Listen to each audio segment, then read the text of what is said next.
Welcome to the Dumb Idea Podcast with Mike and Alex. Thank you for joining us, and we hope you enjoy the show. Please like, subscribe, comment, and share this video or podcast on any platform that you're listening on. Please visit us at www.dumbideapodcast.com. All right, welcome back to this episode. This is actually part 2 of our interview with Krishon Allen from KrishonAllen.com. Before we get into that, just want to talk about private internet access. With all the people lurking online, all the nefarious characters trying to get your information to sell it on the dark web, it is important to use a virtual private network, VPN for short. I use private internet access. I've used it for around 3 years now. It's really easy to use. You can put it on all your devices. When you turn it on, your connection to the internet is encrypted. It goes through separate servers, and it will protect your credit card information. It'll protect your address, your phone numbers, all that information you have to put in for contact info. It'll protect that for you. It'll protect you if you need to do any online banking to make sure that no one can steal your passwords. Just in this day and age, it's really something that everyone should try and use. It's extremely inexpensive, $2.50 a month, although right now they're running a sale where you get 3 months free, and the cost can be as little as $1.89 a month.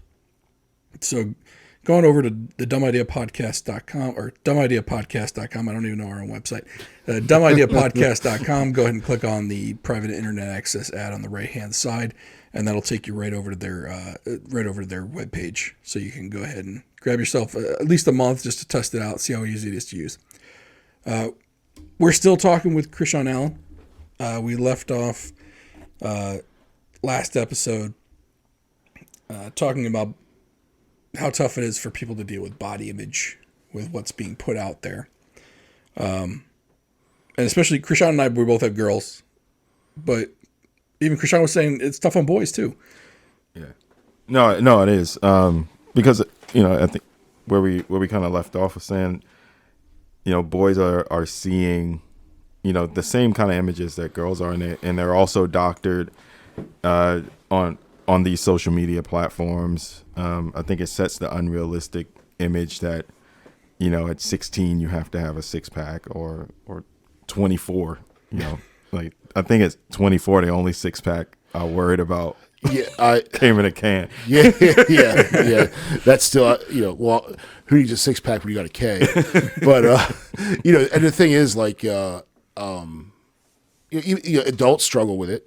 So, there was a commercial. Peyton Manning was in it. We talk about 6-pack abs. like if you're not in your early 20s, that ship has sailed. Right. But I mean, there's some guys that get it, that attain it, but they work their behinds off. Mm-hmm. But the others, it seems like things are swinging the other way though with the body positivity movement, mm-hmm. which on its, it's one of those things where it's nuanced. I think it's be the best you could be. But I worry about, people say, oh, well, just love yourself and be yourself and that's your truth and, eat that tub of cookie dough.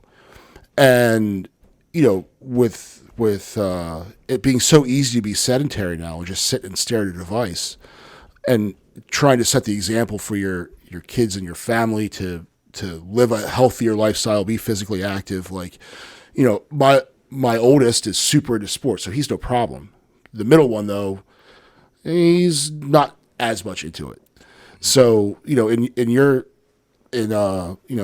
with your family, is there a way that you try to encourage it, other than just setting the example, or because you don't want to go and say, oh, hey, because like, hey, you starting to look a little chunky there. I might want to go out and work out. That's good. That's damaging too.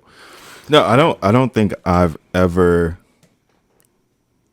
said anything to my girls about their bodies. It would set a very dangerous precedent. Yeah.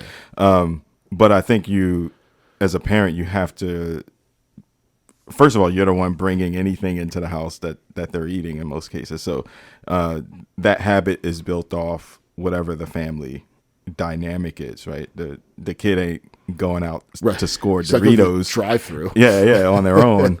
So whatever's being brought in the house, the kids are usually following the habit of what the parents are setting in the family setting. But I think it's also understanding that as kids grow, they go through body image changes. Like it's a natural part of Right. of growth. Like not until you're an adult do you just start to grow Right. and try to have to control those things a little bit better for your own health.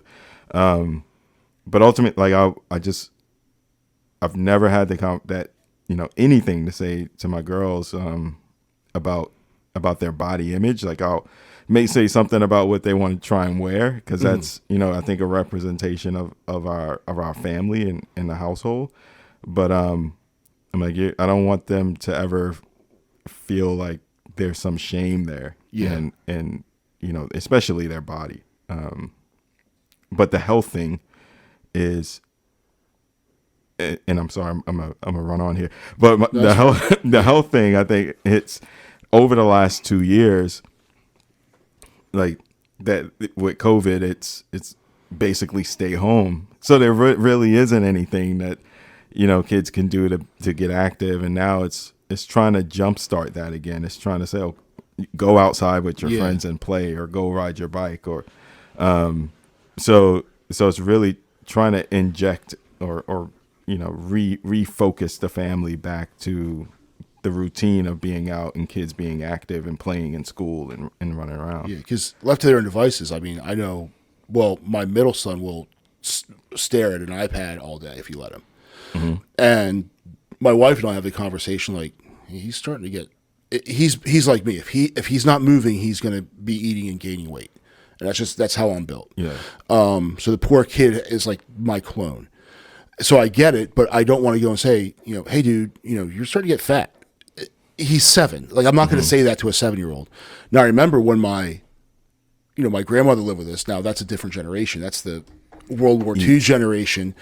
But she would say to my sister, like, you have such a pretty face. If you lost weight, you'd be that. Oh, yeah.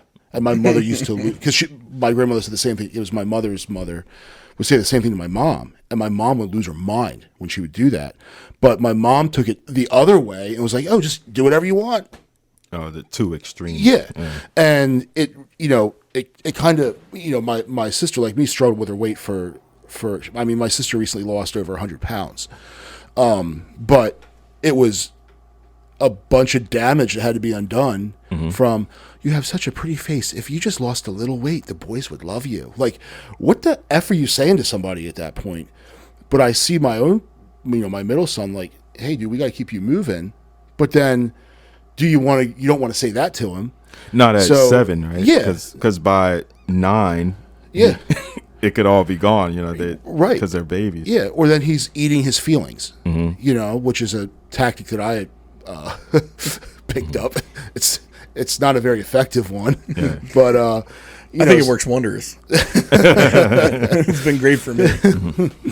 But if you start to see, I guess, some of your own negative, or I don't even like to say negative, but some of your own behavior, right, and you're maybe concerned, that's when you start to be more proactive, and saying, okay, I don't want you to be down this path, like, right.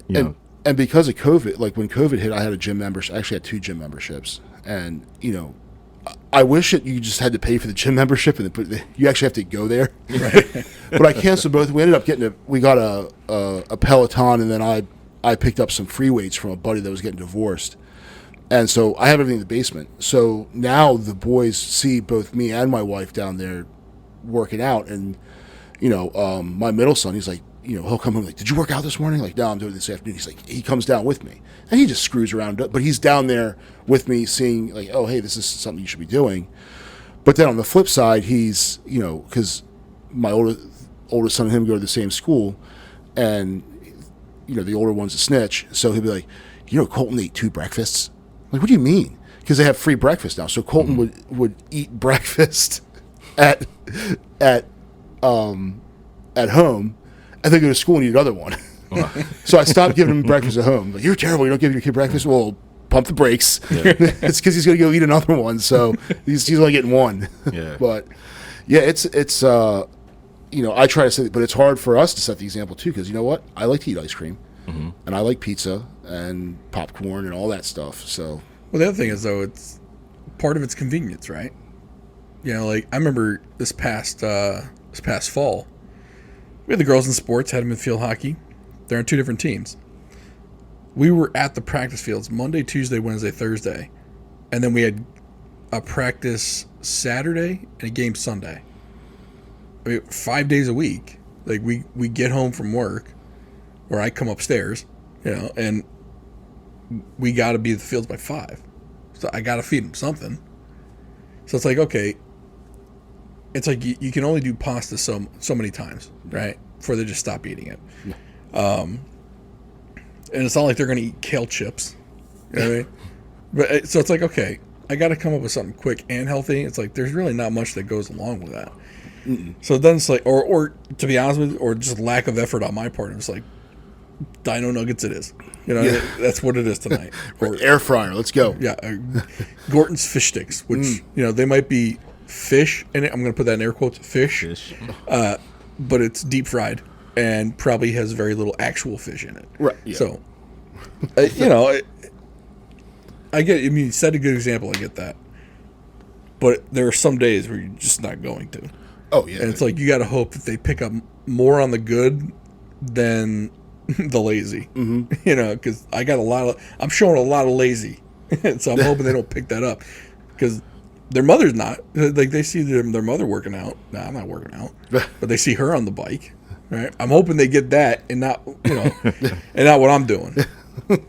Yeah, but I think most of what I try and do, and if working with a family, is if you set a goal, like a health goal should be for the whole family, right? Because even if it's only going to impact one person, the whole family has to get on board so that it's saying, well, I want to lose weight, but then your spouse and the kids are eating everything you can't eat. Yeah. Right. It's like, okay, well, you're not helping me. So the shift has to be a family shift a little bit, and it's not denying the kids things that they're used to, but you can begin to tweak what you eat as a family. Like over time, the kids I think will adjust. Yeah, that or they'll starve to death. Yeah, or you're gonna be really hungry. Yeah, because it's like I think we've in our house. I do the majority of the cooking in our house, but I only cook one meal. So if you choose not to eat this meal, then better luck tomorrow, right? Because we're not going to make something different, and you're not going to peanut butter and jelly yourself for the rest of the week. Well, I've said it like, I'll be making dinner and one of the boys will come down and they'll sit and they'll be like, oh, I'm like, dude, I'm not a short order cook.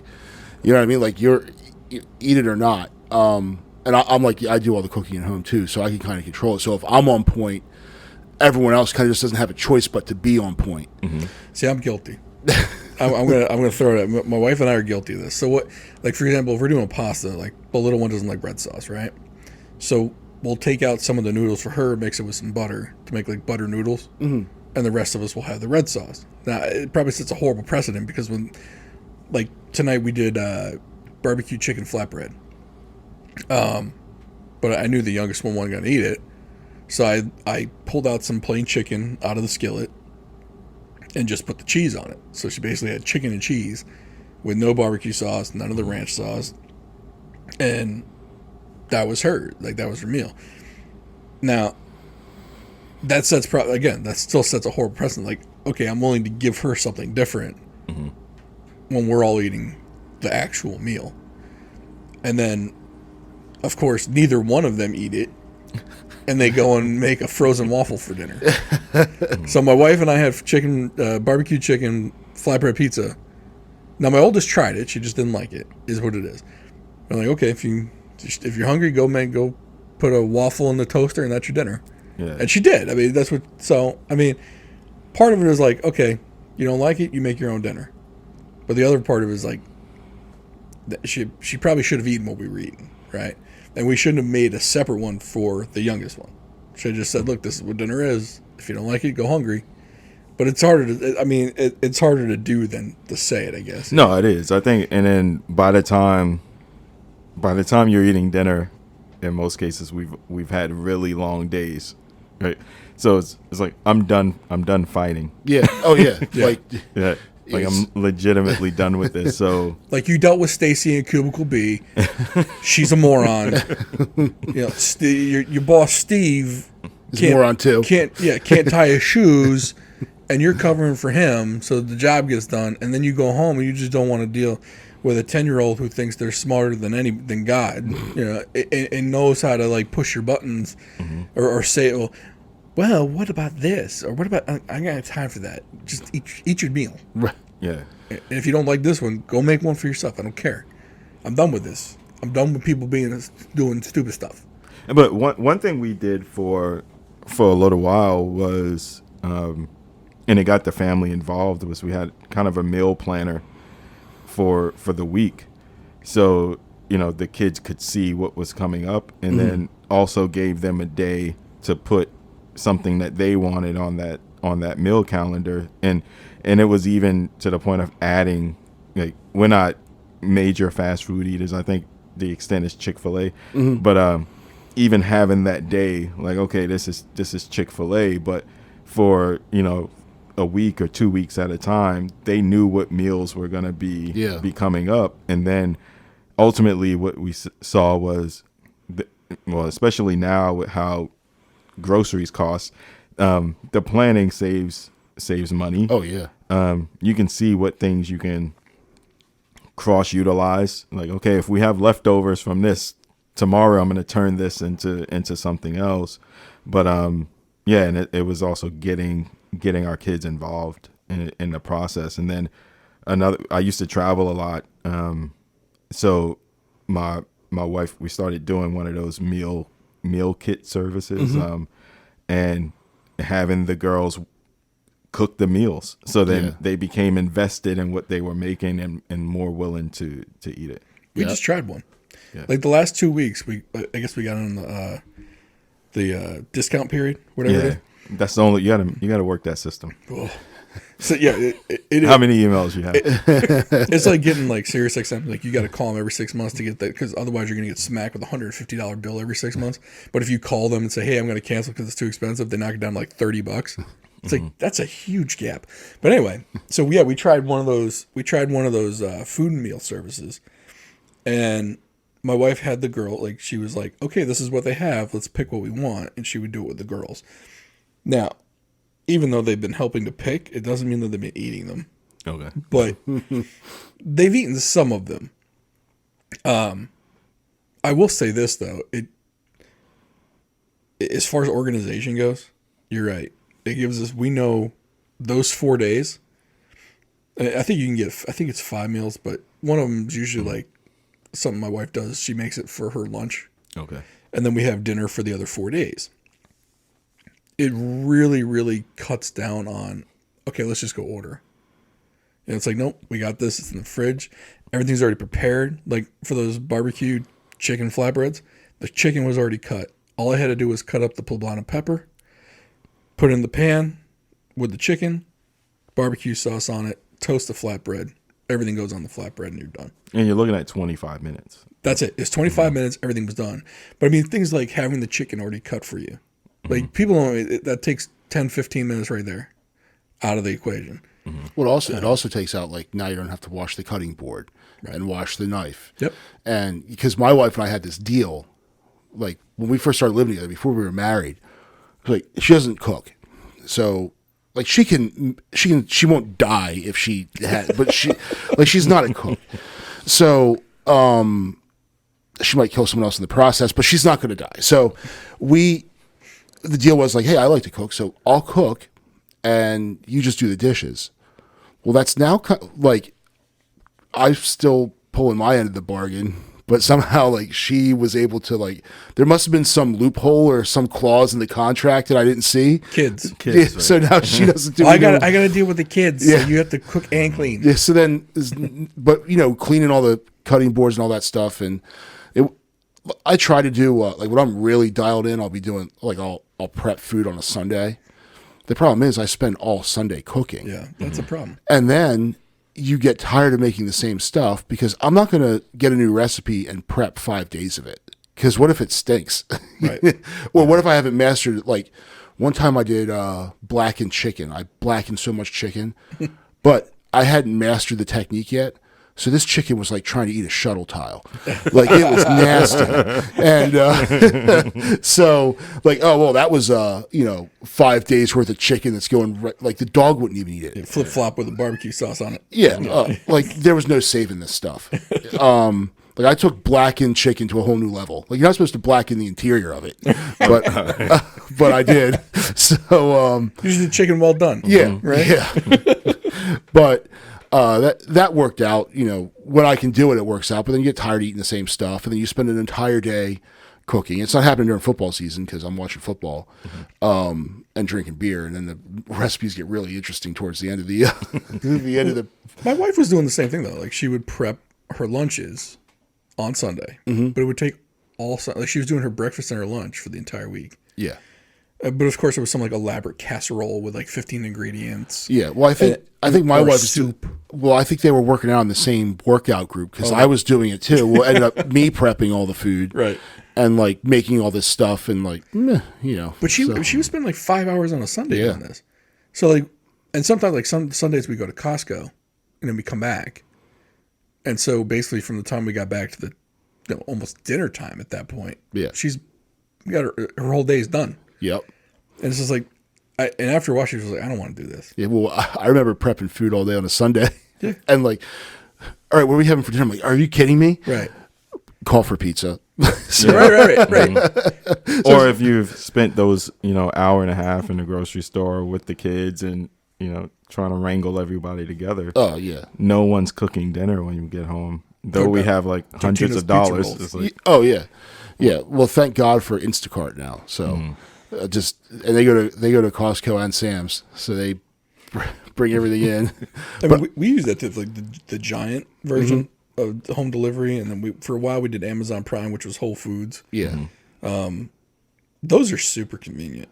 But then you still got to do the prep, right? And so she was just like, I just don't want to waste my whole Sunday prepping all these two my lunch and my breakfast for the whole week when I could probably do something a lot simpler. Yeah. Or at least with the dinners, like I said, everything's prepped. I mean, I was able to do this one within, like you said, 25 minutes, done.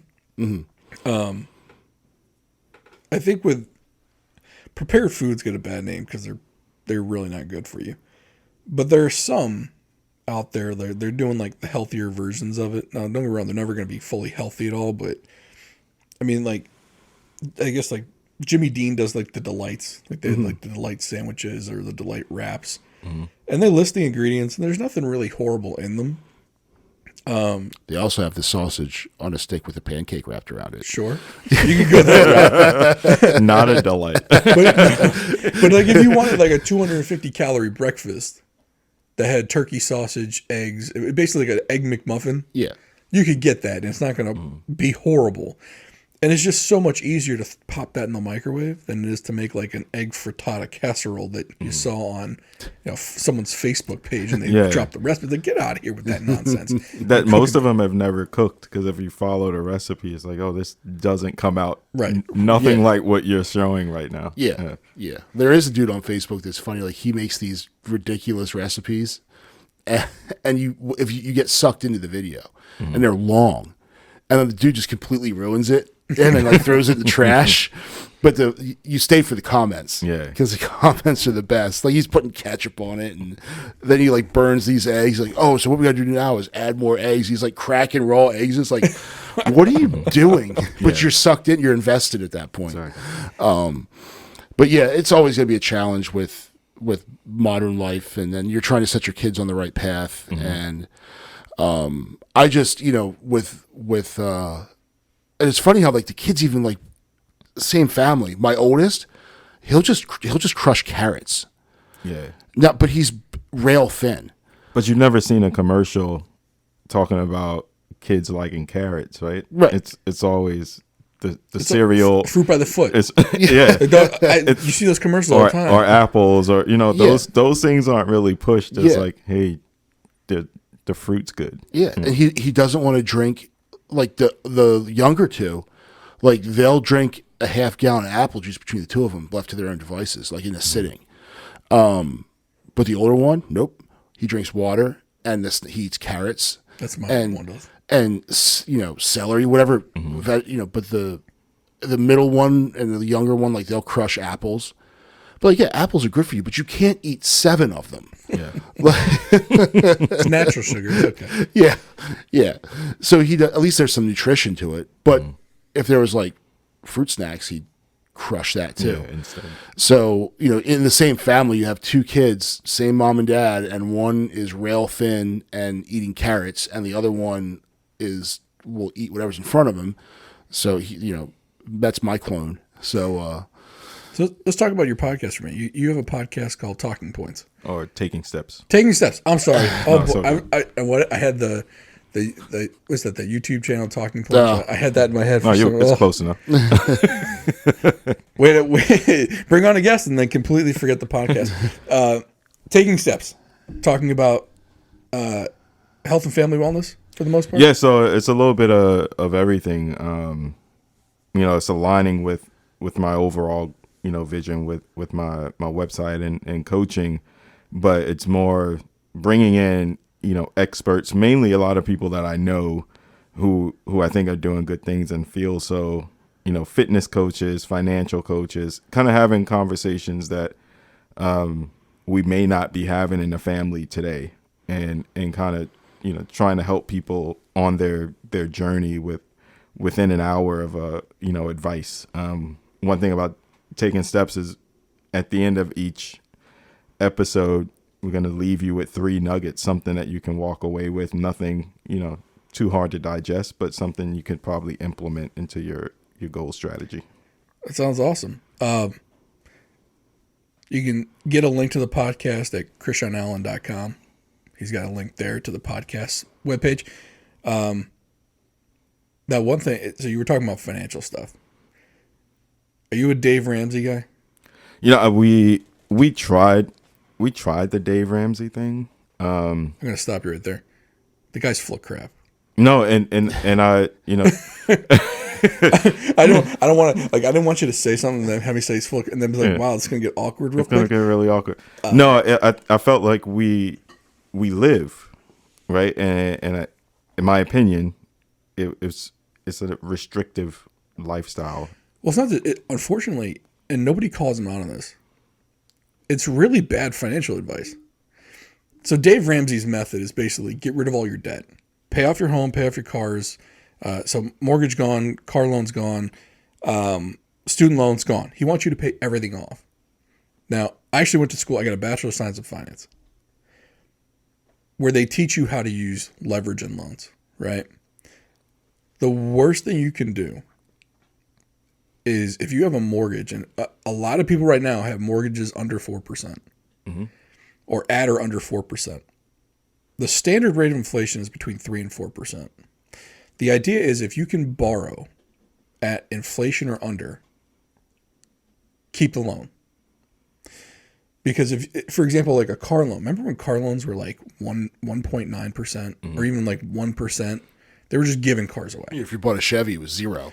Right. So here's in the cases where you have a 0% financing or 1 or 2% financing, it made 0 sense for you to pay that off, because by keeping the money in your checking account, just by letting it grow at the rate of inflation, you're beating that loan. Yeah. So, for example, if you got a $20,000 car, Dave Ramsey would say, pay off the $20,000 rather than keep it in your bank account, even if your interest rate is 1%. It's garbage. Yeah. You don't do that. You keep the cash because the cash is going to grow at 3% a year just by sitting there because of inflation. Meanwhile, that car loan, it's a fixed rate for 4, 5, 6 years. So that's why, we've got a friend that did that, Dave Ramsey, and they're debt free. There's something to be said for debt free. Now, there's certain types of debt I'd say get rid of: revolving credit, which is credit cards, any high interest debt. But anything that's at 4% or under, especially like student loan. A lot of student loans are like, I think my wife's is at 1.75%. Yeah, it's You don't pay that. We actually refinanced that.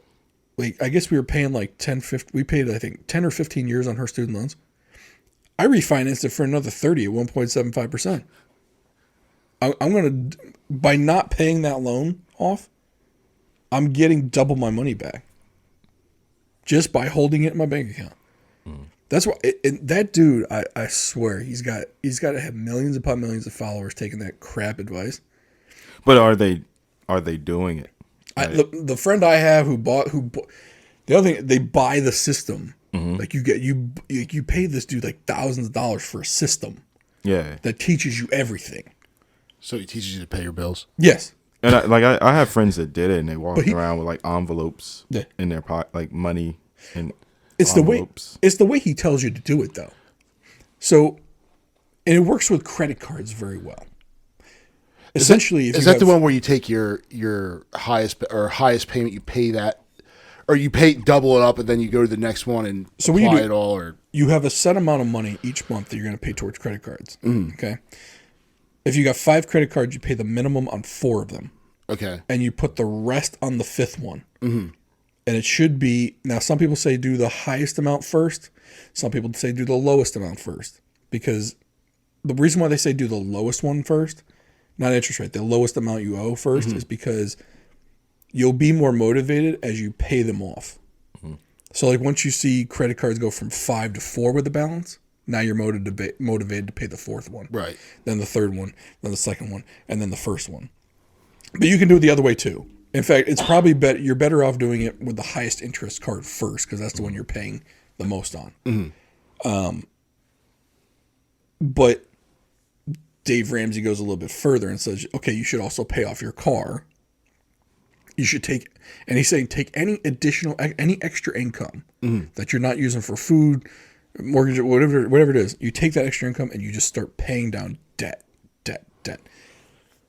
But it doesn't take into consideration like your mortgage. You get a tax deduction for that interest you're paying on. And or it doesn't really take into consideration building an additional nest egg. Or doing something, for example, if you put money into the S&P 500 index fund, you can earn about 12% per year, averaged over the life of the S&P. It's averaged 12% return. So let's say I got a credit card at 11%. Well, if I really wanted to, I could take the extra 1% and invest it in the S&P 500 and just pay my credit card monthly. He never takes that stuff into consideration, though. He doesn't identify bad leverage versus good leverage. And that's what just kills me about this dude, because people pay for that advice, which, by the way, I just gave it to you for free.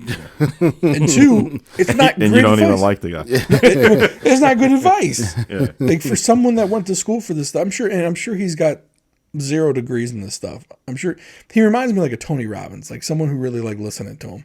And he just made a living off of it. And he's like, well, here's my product. I'm going to give crap advice and people are going to follow it because it worked for a dude. Yeah. Now, don't get me wrong. My friend who has no debt, she's happy with that. But what could she have done with that money that she was just throwing at her debt in the meantime? She missed one of the greatest stock market rises in history between 2008 and 2019. Missed it. She could have been I think the S&P returned about 17% year over year. And she lost all that because she didn't put her money in it. Yeah. And so she actually, while she reduced her debt, she actually lost money. But I digress. I'll get off my soapbox. But I think that's also a part, if we're talking about parenting and kids, is that financial piece as well. So like a lot of kids are leaving the household totally financially illiterate. Like my girls, I think for a while thought, the card was magic. And it's not. It's like whenever you go, you just go in the store, like, oh, I want this, and it just happens. But it's like this. For some reason, this magical age of 18 is when a kid should get it all. But I don't think they're always leaving with the tools necessary to do life as an adult. And a part of some of the first dangers they get into are financial dangerous. Like you send them to college, and you have these tables there. Hey, sign up for this credit card. Oh yeah, $500, and we will give you a coupon to some restaurant. Yeah. And it's not just there. You go to Kohl's to buy something. Hey, do you have the Kohl's card? You can save 20% today. Oh, I can save 20% today? I'll do it. yeah. Well, okay, now you're but they don't what they don't tell you is you save 20% today, they're charging you 25% on that card if you don't pay it that month. Or how about you go to the airport and every airline has a credit card they're trying to sell you in the terminal. Yeah. Yep.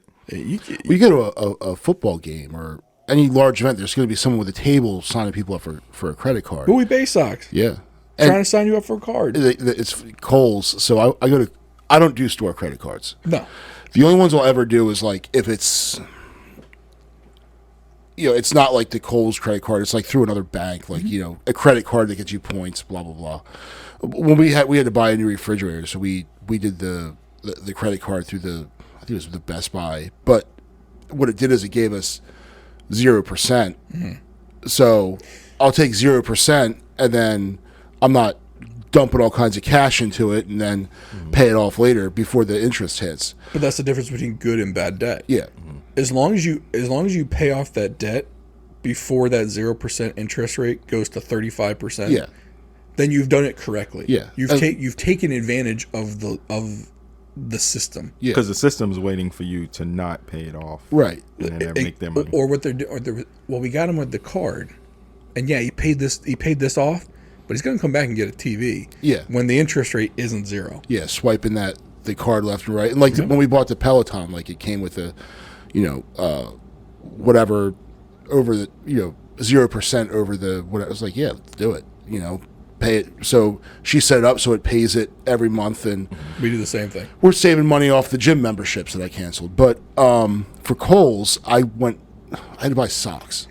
I always get socks and workout, like stuff like that at Kohl's. So I go through the thing, and the girl, she's maybe 22, and the cashiers get bonuses the more people they sign up.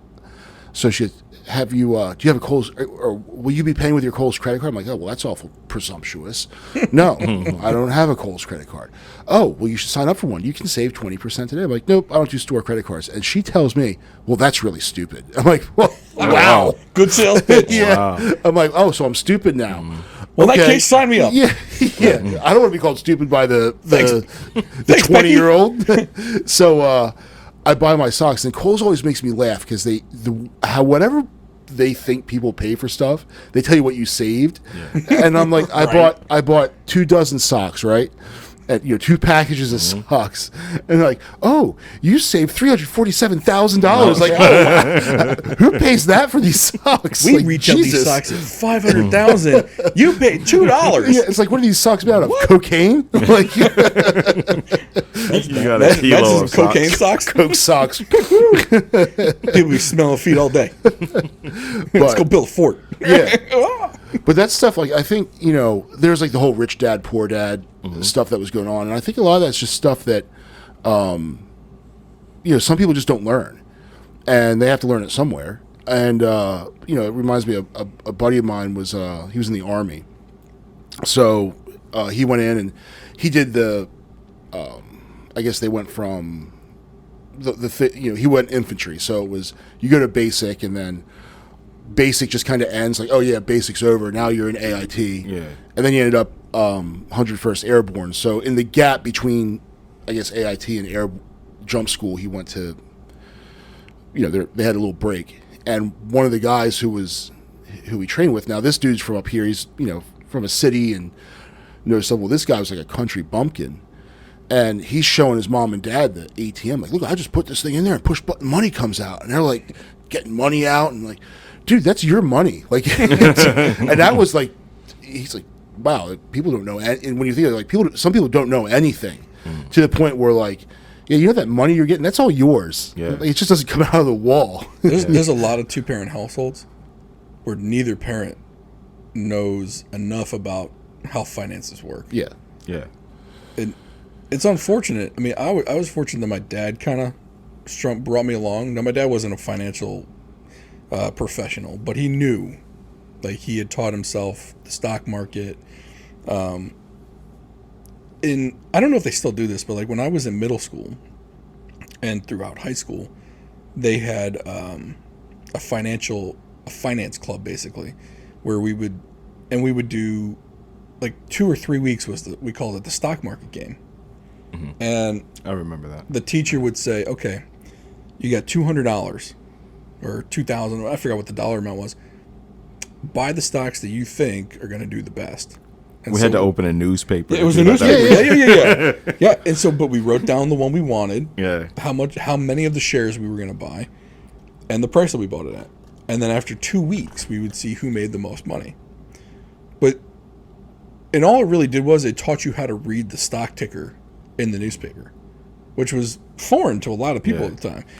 But it also got you aware of the concept of, hey, you can use this to make money. But you also found out you can use this and lose some money too, because there were some kids that lost all of it because they put all the money into one stock, and then you had some kids that diversified, and then some kids that bought two, or one kid that bought KB toys, and of course that shit went under. Well, because you had the kids like the jocks would all buy Nike, and then shares in some, I forget there's one sports team that's like publicly traded or The Packers. Well, Yeah. the Packers, but you can't publicly trade it. Yeah. Can you? No, It's not I a think stock it's exchange. it's only within. You have to live in Green Bay. Yeah. And you get nothing for it. Yeah. Like you can buy the shares, but you don't vote, you don't get anything. You don't even get to go to a game. No, you don't get tickets. Like, wait a minute. But like the jocks would do that, and it's funny though. Now that like we were talking about social media and devices. Like, hey kid, here's a Robinhood account and $20. Have fun. Like, Doge to the moon. What is it? Mini Doge or Baby Doge? Yeah. There's Doge, Baby Doge, Shiba Inu. Yeah. Look at all these meme. Hey, I made money off Doge. Doge was very good to me. I should have put. I bought $1 of it. It turned into like $200. It was I crazy. should have bought $1,000 of it, but but you could do that with the kids now. But they're just people that don't know, and either adults that don't know. And I'm not a finance guy. Like, I put money into my deferred comp, and my wife pays the bills, and Well, I guess my point was saying that some two-parent households don't know. It's like, how are their kids supposed to learn this if the parents can't teach them, but they also are not getting the advice to go, hey, here's this club or this class that you can go to, because from what I understand, they really don't have that kind of a class in high school. Yeah, I think all of that, like home economics type things are. But that's are like how to gone, balance but- your checkbook. Yeah. That garbage. No one balances. But nobody balances the check. But how can that class evolve today, right? The problem, I think, with the way things work today, and this is not to knock high school teachers at all, but I think the instruments of today are a little bit more involved than what your home ec teacher is going to know. Now, again, I'm not saying like someone couldn't be self-taught, but someone who gets a teaching degree isn't learning about like they're not learning that. how to leverage debt. Well, right. They're not learning how to leverage that. They're not learning that the S&P returns 12% over the course of the S&P over the last 50 years. They're not learning that. They don't know that, so they can't pass on that advice. And they don't know, okay, look, these banks will screw you over. Credit unions are better. Credit union, you own a part of the credit union, whereas if you go with like an M&T Bank or a Wells Fargo, you're just a customer to them. You're paying them to hold your money. Right. Whereas with the credit unions, they generally have less fees. Their interest rates are lower. Now, generally, you have to qualify to be a member, but for the most part, there's a credit union for everybody. I mean, even like CQ, almost anybody can get in. Navy Federal Credit Union, most people can get in if you kind of know how to get it. Like if your parents, grandparents. Like for me, I got into USAA when I was 16 because my dad was in the military. So I was able to get in, and as long as you keep one account open, you can remain with them. Yeah, I think that it goes to your grandparents. Something, it goes. So that I far found back. my grandfather's DD 214 from World War II, and I'm like, oh, I'm going to USAA. There's always credit unions that people can go to, or even like their smaller banks. Now the problem, there's a lot of different things, but people should look into their options rather than just saying, oh, there's PNC or there's Wells Fargo. Those are A big lot of people banks. just go to whatever. Like, so I have an M&T bank account. And it's not my primary, but I've had it forever. I got it in college when it was All First.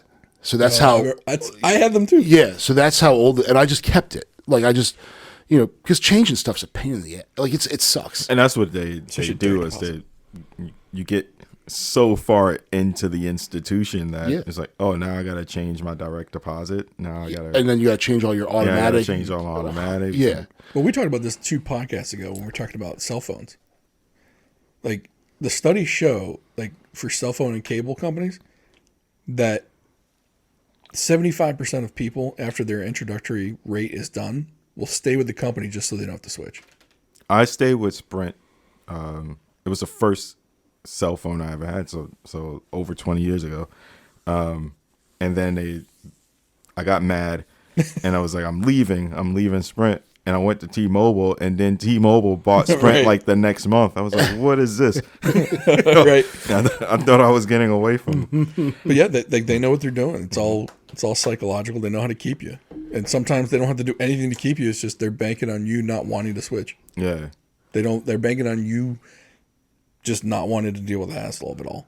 But when I left home and didn't have much of a concept of money, one thing I remember, one practice I used was, if I wanted something, it's like, how many hours do I have to work to get this, right?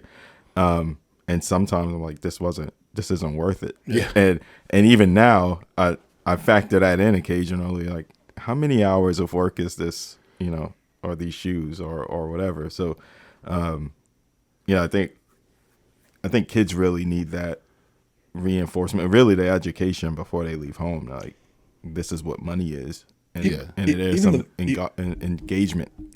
Even the value of buying used versus new. Mm-hmm.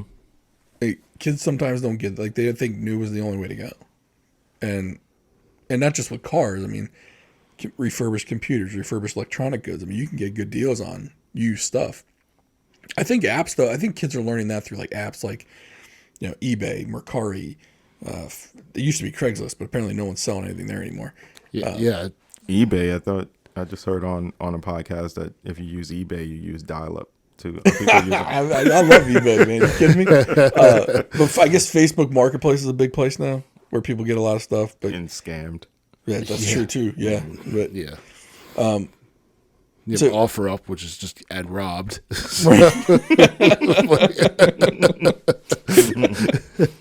Oh man.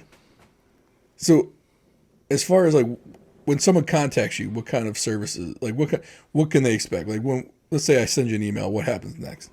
So it's really, what do you want to do? Like, what are your goals, right? A part of coaching is, I'm not telling you what you want to do. You're telling me what you want to do, and I work with you, whether it's the whole family or an individual, to get a plan together to reach that goal. I'm here as, kind of a paid accountability partner. I believe if you really want something, you invest money into, the support, you're more likely to get it done.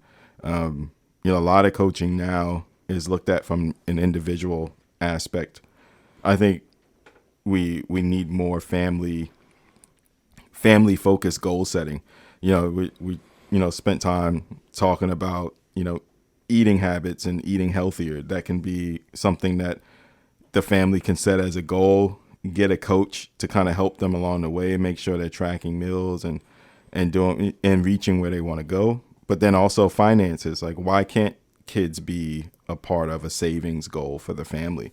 If you want to go to Disney, then we need to save $500. So what are you gonna give up as a kid that your parents are paying for?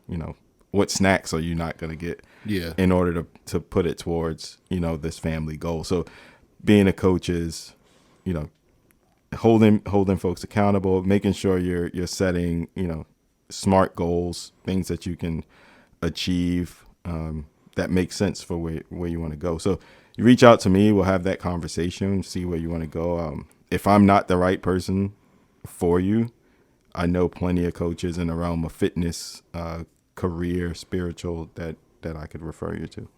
And so Do they just go on your website, KrishonAllen.com? Is that the best way to get in touch with you? Yeah. You can shoot me an email there. Yeah, and it'll send it right to me and let me know what you want. I'll put a link in the description below of this podcast and the last one. And we appreciate you sticking around for 2 hours for this one. This is the first time we've done a part 1 and part 2, I think. Oh no, we did one because we were running our mouths about something. But before we go, like, are there any podcasts that you're into? I have a few that I'm into, but that kind of set, like, I'm really into Jocko. Of course, Joe Rogan. He's the Godfather. We talk about him all the time. Yeah, I just found another one. Mark Bell's Power something. Working out, fitness, nutrition type of deal. Yeah. So that's kind of where and then the political stuff. But those are quick. So if you ever see me like running, I'm most likely listening to some nerd like leadership podcast. I listen to mainly only leadership focused podcasts. You like that Jocko one though? I love Jocko. Jocko, ex-military. Okay. Yeah. If you now we're plugging Jocko hard. He doesn't need it, but he's worth it. But yeah, Jocko Willink. It's called it's the Jocko podcast, and it's pretty much he was a Navy SEAL, and then he retired and started a company called Echelon Front that works with the business community, but also does a lot of military, public safety type stuff. But there's a lot of lessons that anyone could apply to their lives. His big thing is discipline equals freedom. So that's how I try to, I actually have a discipline equals freedom sign above my power rack. So when I'm trying to slack, I'll see it. Fanboy. He's fanboying over there. Yeah.